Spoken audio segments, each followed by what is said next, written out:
कारुण्या स्पृहा रघुपते हृदयस्मदीये सत्यं वदामि च भवानखिलान्तरात्मा भक्तिं प्रयच्छ रघुपुङ्गवनिर्भरां मे कामादिदोषरहितं कुरु मानसं च। ओम श्री सीतारामाय नमो नमः। मैं आज एक आख्यान बताने जा रहा हूं नवग्रह के बारे में कि उसका पूजन का विधान क्या है। सर्वप्रथम विधि पूर्वक नवग्रह का पूजन किसने किया था और कैसे करना चाहिए।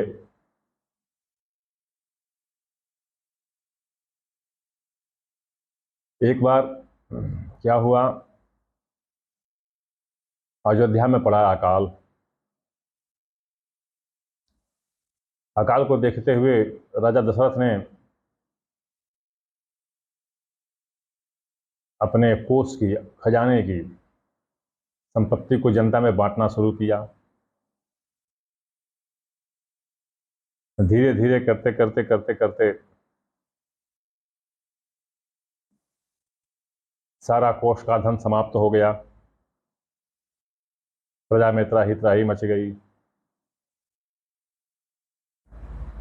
दशरथ जी के यहाँ का बर्तन और आभूषण, जो भी गहना, जो भी सोना चांदी हीरा जवाहरात अन्न धन था, सब समाप्त हो गया। उनके घर में एक ऐसा तक बर्तन नहीं रह सका जल का, जिससे वो पानी ले करके और दरवाजे पर आए हुए ऋषि मुनियों के पैर को धो सकें। इतना तक कोई बर्तन नहीं रह गया। तब उनके मन में बड़ा क्षोभ हुआ कि मेरे राजा रहने से क्या लाभ है यदि मेरी प्रजा भूखों मर रही हो। लेकिन प्रजा सुख संतप्त इसलिए थी क्योंकि उन लोगों ने देखा था कि प्रजा ने अपना धन जनता पर, राजा ने अपना धन प्रजा पर खुले हाथों खर्च किया है और उनके सुख का हर संभव प्रबंध किया है। एक दिन प्रजा जुटी हुई थी राजा के दरवाजे पर, राजा को सांत्वना देने के लिए कि हे राजा, ये तो सब भाग्य का खेल है, आपको दुखी होने की जरूरत नहीं है। तो राजा दशरथ ने अपने कुलगुरु वशिष्ठ को बुलाया और वशिष्ठ से निवेदन किए, आग्रह किए कि हे गुरु जी, हे प्रभु, आप देख ही रहे हैं कि जनता कितने कष्ट में है, चारों तरफ भूखमरी मची हुई है। तो आप थोड़ा सा हमें बताएं कि ऐसा आखिर क्यों हो रहा है। तो वशिष्ठ जी ने पंचांग खोला। पंचांग खोल करके और काल गणना करके, गोचर भी देख करके उन्होंने बताया कि हे राजन,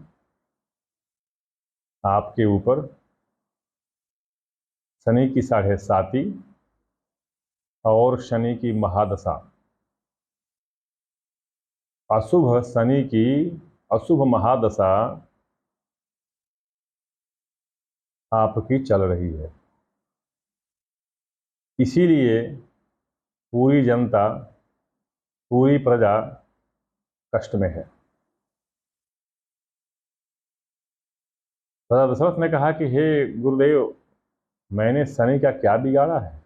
अपनी तरफ से तो मैंने शनि का कुछ बिगाड़ा नहीं, न मैंने शनि की कोई बेइज्जती की, न मेरे से कोई खोट हुआ है उनकी इज्जत में।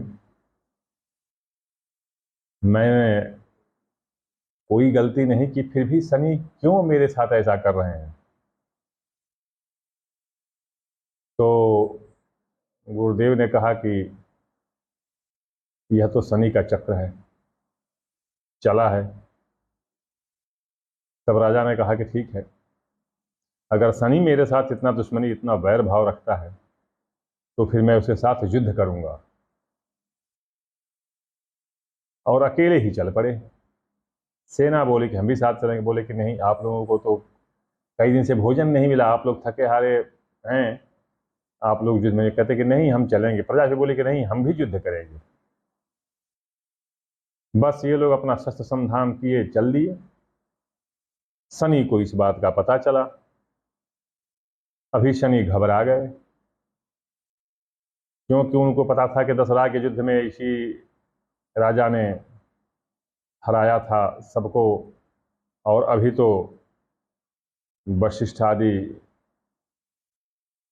त्रिकालदर्शी, ऊर्ध्वनिष्ठ, तपोनिष्ठ ऋषि आचार्य भी साथ में युद्ध करेंगे।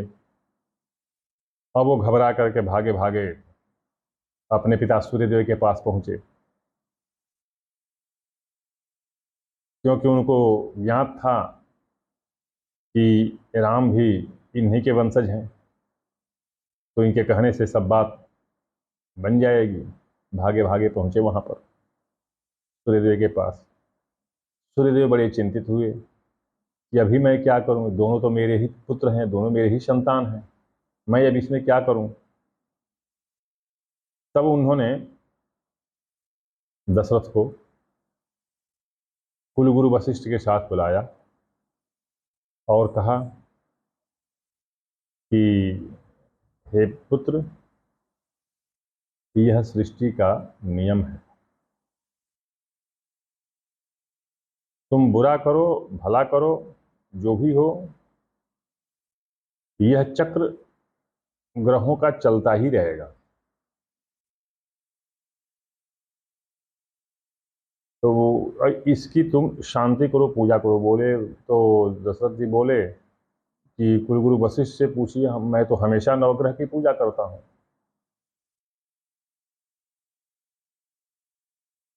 बार बार जब भी कोई पूजा, कोई यज्ञ होता है तो नवग्रह की पूजा होती है। कुलगुरु वशिष्ठ ने भी इसको बताया। तो सूर्यदेव ने कहा कि देखो, ऐसा है, दो चीजें ध्यान में रखो। पहली तो ये कि शनि का चक्र हमेशा चलता है, ये सदा सबके साथ होता है, चलता ही रहेगा। दूसरी चीज, यह शनि सदा अशुभ नहीं होता है, यह तो जन्मकालिक चूंकि अशुभ था आपका, इसलिए यह जब ग्रह गोचर दशा आई और महादशा आई तो आपके साथ अशुभ होने लगा। एक बात अवश्य है कि मैं जिस विधि से बताता हूँ, नवग्रह की पूजा उस विधि से कीजिए, तो इसमें मात्र शनि ही नहीं, प्रत्येक ग्रहों का दोष शांत हो जाएगा, प्रत्येक ग्रहों का कोप शांत हो जाएगा। और शनि को उन्होंने बताया कि एक चीज ध्यान में रखो, आज के बाद कभी भी रोहिणी नक्षत्र का सकट वेद, रोहिणी नक्षत्र का वेद नहीं करोगे। शनि बोले कि ठीक है, मैं उसके अगल बगल से निकल जाऊंगा। और उन्होंने नवग्रह के पूजन की विधि बताई। तो वैदिक मंत्र तो आप सब जानते हैं, नहीं जानते होंगे तो पंचांग में सबका वैदिक मंत्र लिखा रहता है। जैसे सूर्य का ओम आकृष्णेन रजसा वर्तमानो निवेशयन्नमृतं मर्त्यं च हिरण्ययेन सविता रथेना देवो जाति भुवनानि पश्यन्। सूर्य का है इमं देवा असपत्नग्वं शुभदध्वं महते क्षत्राय महते ज्येष्ठाय महते जानराजायन्द्रस्य इन्द्रियाय इयममुष्यै पुत्रमुष्यै विषयेशौ अमी सोमो राजा सोमो अस्माकं ब्राह्मणानाग्वं राजा। ये चंद्रमा का वैदिक मंत्र है। इस तरह से प्रत्येक ग्रहों का वैदिक मंत्र दिया है, उन मंत्रों से पूजा करते हैं। ध्यान रखना चाहिए कि प्रत्येक ग्रह को उसके अनुरूप ही फूल चढ़ाना चाहिए। मैंने अक्सर देखा है कि बस एक फूल ला के रख दिए और वो जो चतुर्वर्गीय जो है अपना चौकोर खाने में नवग्रहों का बना करके मंडल उसको सजा करके, और फिर चाहे कोई भी फूल हो चढ़ाने लगे, कोई भी पदार्थ हो, एक ही पदार्थ सबको चढ़ाने लगे। ऐसे नहीं होता है। ये तो एक तरह से वो खाना पूर्ति हो गई, ऐसे नहीं होता है।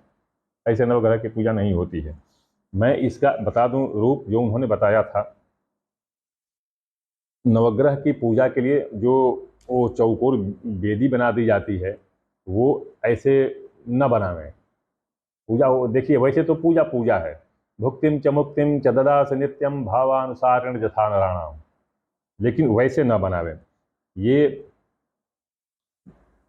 उसके चक्र को बनाने का विधान है, जो मैं आपको बना करके दिखा दे रहा हूं।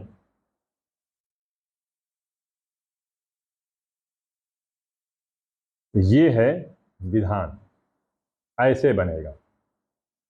नवग्रह के पूजन का जो मंडल है वो ऐसे बनेगा।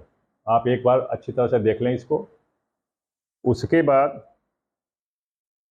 मध्य में, इसके मध्य में सूर्य हो जाएंगे, सूर्य हो जाएंगे, और इसके बाद वामावर्ती चलेगा।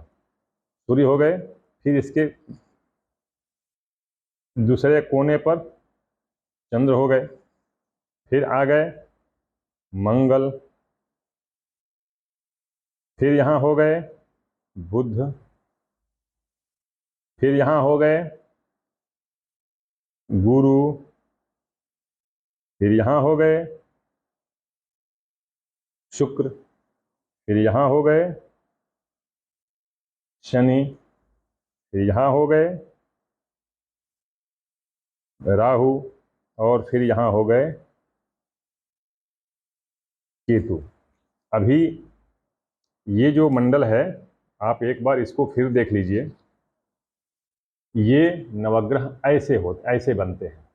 अब इसमें एक चीज़ ध्यान रखने की चीज़ है, हमेशा एक ध्यान रखने की चीज़ है कि इसमें एक देखे होंगे एक कोण जो है वो खाली है, उस पर किसी ग्रह की स्थिति, कोई स्थिति नहीं है।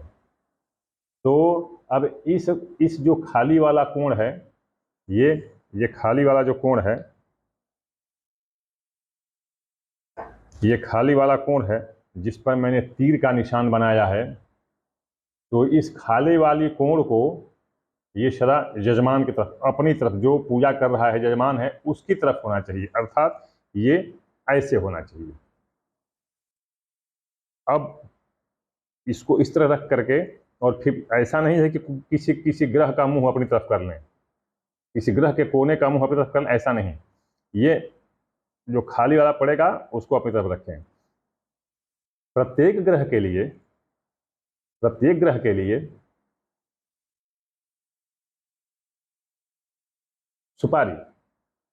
सुपारी को रख दे चिन्ह के लिए, लेकिन वो रंग में रंगा होना चाहिए। सूर्य है तो लाल, मंगल है तो गुलाबी, बृहस्पति है तो पीला, शनि है तो नीला, इस तरह से सबको सुपारी को रंग में रंग करके वहां पर रखना चाहिए। पुष्प उसी तरह से शनि को नीला पुष्प चढ़ाना। बहुत विधान से सब सामग्री एकत्र हो जाए तब पूजा करें, नहीं तो इसको स्थगित रखें, इसको स्थगित रखें। बता दूं मैं कि ये अपना दूध, दही, घी सबको चढ़ेगा, जो भी है सबको चढ़ेगा। शहद कभी भी राहु और केतु को न चढ़ावें, शहद राहु और केतु को न चढ़ावें। तो इस तरह से मैं इसका और भी विधान अपने लेख में लिख रहा हूं, जो फेसबुक के मेरे पेज पर जाएगा, नहीं तो ये वीडियो लंबी होती चली जाएगी। तो आप इसको इस तरह से नवग्रह की पूजा करें। इस पूजा को सबसे पहले कराया था दशरथ जी ने। इस तरह की पूजा को, नवग्रह की पूजा बहुत पहले से आती थी, लेकिन इस तरह की पूजा के विधान का समापन कराया था वशिष्ठ ऋषि ने राजा दशरथ के लिए। उसके बाद ये पूजा चलती रही। मुझे नहीं पता किस कारण से, या कोई और विधान होगा, मुझे नहीं पता, मैं नहीं कह सकता, क्योंकि मैं किसी पंडित को चुनौती नहीं दे सकता। तो नहीं कह सकता कि वो कैसे चौकोर कहाँ से आ गया मंडल और वो बन गया। लेकिन पूजा का विधान यही है। मैं इसका विधान और भी लिखूंगा, कुछ विशेष बातें और बताऊंगा अपने पेज पर, उसको आप देखें और नवग्रह की पूजा इस तरह से करें। तो आपको चाहे कुंडली में कोई भी ग्रह हो, कुंडली में कोई भी ग्रह हो, उसकी पूजा अगर इस विधान से करते हैं तो अवश्य शांत, उसका दोष, उसकी पीड़ा अवश्य शांत होगी। ओम श्री सूर्याय खगफुल्काय नमः।